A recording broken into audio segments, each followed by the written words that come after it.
بسم اللہ الرحمن الرحیم۔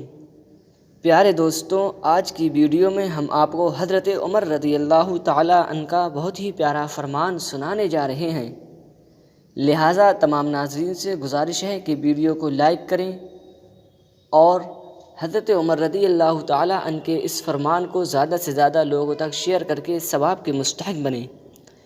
حضرت عمر رضی اللہ تعالی عنہ نے ارشاد فرمایا، محتاجی اور غربت 6 چیزوں کی وجہ سے آتی ہے۔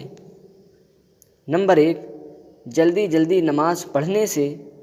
نمبر 2، کھڑے ہو کر رفع حاجت کرنے سے۔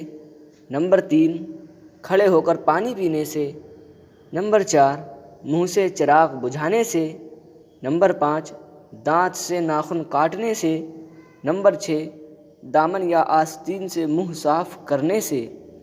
لہٰذا ہمیں چاہیے کہ ہم ان 6 چیزوں سے پرہیز کریں اور محتاجی اور غربت سے نجات پائیں۔ السلام علیکم۔